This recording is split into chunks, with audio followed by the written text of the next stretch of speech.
결혼 5년 차에 접어드는 사람입니다. 아직 저와 남편 사이에는 아이가 없네요. 일부러 아이를 갖지 않은 건 아니에요. 오히려 결혼 직후부터 정말 걸은 적 한 번 없었고 매달마다 테스트기 사용하며 살고 있습니다. 재작년 인공수정과 시험관을 몇 번 실패한 경험이 있는데 그때 시술로 후유증이 크게 와서 직장까지 그만두게 되었고 다시 시도하는 게 두렵기만 하더라고요. 덕분에 지금은 몸 관리만 하면서 쉬고 있어요. 보통 시험관 같은 거 포기하고 있으면 자연 임신이 되는 경우도 많다고 하던데 아직까지 저희에게 좋은 소식은 없네요. 검사를 해보면 저나 남편이나 두 사람 다 아무 이상 없는, 병원에서도 어찌할 방도를 모른다고 하는 원인 없는 난임이에요. 저희가 얼마나 간절하게 원하는지 알고 계시니 결혼 초반에는 아이는 언제쯤 들어서겠냐고 물어보시던 집안어른들도 이제는 저희에게 아무것도 묻지 않으시고 조심조심 하십니다. 특히 시부모님께서 더욱 더 저에게 조심조심 하세요. 두 분이 나쁜 분이거나 시월드 같은 것도 아닙니다. 손주를 기대하는 부분이 크기는 하지만 손주 보기 싫어하는 할머니, 할아버지가 어디 있으시겠어요? 저희 친정부모님도 기다리시는 건 마찬가지고. 그런데 제가 시술 부작용 때문에 직장을 그만두게 된 걸 가지고 시부모님이 저한테 미안한 마음을 가지고 계신 것 같아요. 너무 부담을 주고 강요해서 제 몸만 상하고 멀쩡히 다니는 회사까지 그만두게 만든 것 아닌가 하시면서요. 제가 직장을 그만둔 지도 벌써 2년이 다 되어 가는데 시부모님이 가지고 계신 건물 1층에 공실이 나게 되면서 저한테 월세를 받지 않을 테니 거기서 뭐 할 만한 사업이 있는지 알아보라고 하셨어요. 몫이 좋은 곳이라 굳이 저한테 넘기지 않으셔도 세입자 찾는데 전혀 어려움이 없으실 텐데 아직도 제가 쉬고 있는 이유가 본인들에 있다고 생각하시고 저를 배려해 주신 부분인 거죠. 정말 몸둘바를 모를 정도로 감사할 일인데 이것 때문에 아주 스트레스 받는 일이 생겨버렸네요. 남편 위로 누나가 한 명 있어요. 형님은 시집 간 지도 오래되었고 자식도 셋이나 있습니다. 원래부터도 말을 조금 조심성 없이 하는 스타일이었어요. 일부러 그러는 건지는 모르겠지만 약간 듣는 사람 불편하고 기분 나쁘게 말하는 사람들 있잖아요. 형님네와 서로 집이 가까운 편이고 남편과 아주버님이 서로 잘 통하는 성격이라 그런지 교류가 잦은 편입니다. 저희 집에 놀러와서 두 사람이 한 잔 걸치고 밖에 당구라도 치러 가는 날에는 꼼짝없이 신우와 함께 시간을 보내야 해요. 그러면 그럴 때마다 아이 이야기를 그렇게 꺼냈어요. 저와 남편이 그렇게 실패를 하면서 마음의 상처를 가지고 있다는 건 전혀 이해해주지 않는 듯 툭툭 꺼내는 말들이 저에게는 상처였습니다. 애 키우는 게 힘이 들고 어려운 일이라는 건 알고 있습니다. 신세 한탄 정도 하는 거면 들어줄 정도는 되는데 신우는 꼭 옳게, 나는 옳게가 제일 부러워. 억지로 가지려고 하지마. 애 없는 게 요즘은 복이래. 뭐하러 애를 가지려고 해? 이런 식으로 말을 하면서 사람 속을 뒤집어 놓습니다. 차라리 이런 식으로 말하는 건 신세한탄이라 생각하고 듣고 넘겨볼 수 있겠는데 가끔은 자기 애를 셋이나 낳았다고 유세라도 부리는 건지 둘째가 아들인데 둘째가 온 집안을 뛰어다니면서 시끄럽게 굴고 있는 걸 조용히 시키려다가도 애가 말을 들을 생각을 안 하면 애가 말을 하도 안 들어서 못 키우겠다고 나는 셋이나 있으니까 하나 줄까? 이런 식으로 말하면서 데려가려면 사고뭉치인 둘째를 데려가라고 합니다. 둘째를 붙들어 잡고 저한테 엄마라고 불러보라 하라고 시키는데 정말 애도 싫어하고 저도 싫어하는데 저런 장난을 왜 치는가 싶어요. 하루는 저한테 포기하면 애가 생긴다더라 하면서 그렇게 눈에 불을 켜고 성공하려고 하니까 부담스러워서 애가 안 찾아오는 거라고 자기네처럼 아무 생각 없이 있으면 저절로 생길 텐데 뭘 그렇게 목숨을 거냐면서 제 속을 긁더라고요. 자주 보는 것도 힘들어 죽겠는데 볼 때마다 저러고 있으니 농담이라고 받아들이기에도 너무 짜증이 납니다. 그런 농담 하나도 재미없다고 정색을 해도 어디까지 해야 제가 화를 내려나 계속 꿋꿋하게 저런 식으로 나옵니다. 남편에게 스트레스를 엄청 많이 받는다 하여 신우에게 말 좀 한번 해달라고 한 적도 있어요. 말 그렇게 하지 말라, 쓸데없는 소리 하지 말라 시부모님께서도 나서서 말한 적이 있지만 신우는 알겠다 대답만 하고 눈치 못 챈 척 어느새 또 저런 식으로 하고 있습니다. 이쯤 되니 일부러 저런다는 생각까지 들더라고요. 그래도 언젠가도 저에게 아이가 찾아올 거라 믿기에 최대한 신우가 하는 말을 마음에 담아두지 않으려 노력하고 있어요. 신우만 저러니 차차리 다행이다 라고 마음의 위안을 하면서 여기고 있었습니다. 아무튼 시부모님이 본인들 명의 건물에다가 저에게 세를 받지 않고 가게를 내어주신다 하니 저도 사업해본 적이 없어서 이리저리 알아보고 공부도 많이 하고 있던 때였어요. 그날도 제가 개인적으로 아는 분들 중에 카페를 하고 계시는 분들이 계셔서 이것저것 물어보고 답사 및 조사도 해볼 겸 해서 찾아가기로 한 날이었어요. 그날 아침에 마침 시부모님께서 저녁 먹으러 오라고 연락을 주셨었는데 시간이 안 될 것 같아서 거절을 했었거든요. 그런데 제가 못 온다는 사실을 알고 계실 텐데도 한참 뒤에 저에게 연락이 오더니 굳이 집에 와보라고 하시더라고요. 마침 남편 퇴근 시간이 곧 되어가길래 남편을 만나 남편 차 타고 시댁으로 갔어요. 시댁에 들어서니 시부모님 표정이 아주 안 좋으셨어요. 뭐라고 해야 하나, 얼굴에 화가 굉장히 많으신 듯한 그런 표정이셨거든요. 딱 봐도 안 좋아 보이는 두 분 표정에 저도 심상치 않은 기운을 느껴 조심히 무슨 일이시냐고 물어봤어요. 시어머니께서는 고개를 휙 돌리신 채 아무 말도 없으시고 시아버지가 아주 무서운 표정으로 너네가 사실 일부러 아이를 안 가지고 있다는 게 사실이냐? 라고 한마디 하시더라고요. 목소리도 많이 격양되어 있고 화가 많이 나신 듯해 보였어요. 그리고 그게 사실이면 이야기 좀 하고 싶어서 불렀다고 하시더라고요.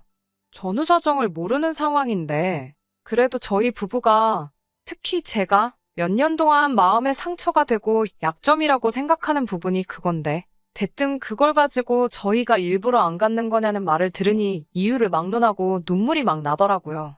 아이가 안 생기니 하다 저런 소리까지 들어야 하나 싶었고요. 남편도 아버님 말이 끝나기가 무섭게 갑자기 그게 무슨 말이고 뜬금없이 그런 소리를 하냐고 우리가 얼마나 고생하고 마음 쓰고 있는 거 잘 아시면서 난데없이 불러 이렇게 상처를 주시느냐고 따졌어요. 따져 묻는 남편의 목소리도 끝이 살짝 떨리고 있는 게 여차하면 남편도 눈물이 터질 것 같더라고요. 남편도 그동안 잘 참아왔는데 흔들리는 목소리를 들으니 저는 거기에 복받쳐서 거의 통곡을 하다시피 눈물을 쏟았어요. 왜 울다가도 누가 괜히 툭 건드리면 터질 때 있잖아요. 남편의 울먹이는 말투가 바로 그거였던 것 같아요.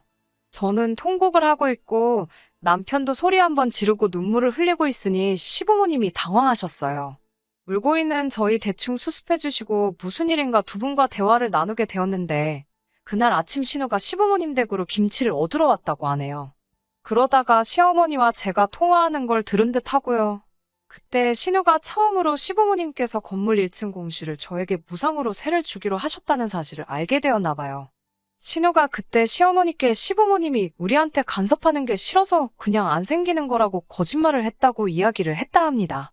제가 신우에게 직접 말한 사실이고 시부모님께는 절대 이야기하지 말아달라고 했다는 말까지 했다고 하네요.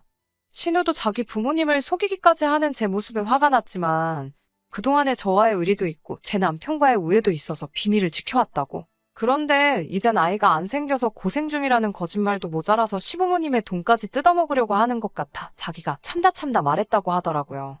용의주도하게도 자기가 비밀 안 지킨 걸 들키기 싫으니 시부모님한테도 그냥 건물에 세 주기로 한 것만 철회하고 자기가 말한 거는 절대 말하지 말라고 했다는데 사실 확인 때문에 어쩔 수 없이 신우가 중간에서 그렇게 이야기한 사실을 알게 된 거예요. 그래도 끝까지 자기 딸이 그런 짓을 했다는 걸 믿을 수가 없는지 저에게 정말로 아이가 안 생기는 게 맞냐고 그 상황에서도 재차 확인을 하시더라고요. 어이가 없었어요.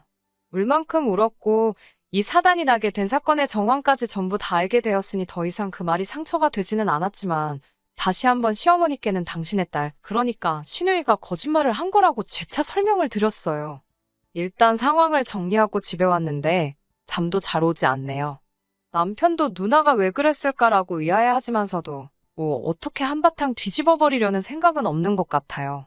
그냥 연 끊고 안 보고 살면 되지 하면서 살살 제 기분만 맞춰주려고 하는 것 같은데 가족이라는 게 연이 그렇게 쉽게 끊어지는 게 아니란 건 알고 있고 그냥 이렇게 몇 달 안 보다가 어영부영 다시 만나게 되겠죠.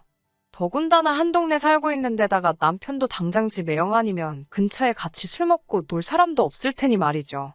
너무 화가 나서 잠도 잘 오지 않네요. 남편 말 맞다나 안 보고 사는 것 말고 제대로 한 방 날려주고 싶어요.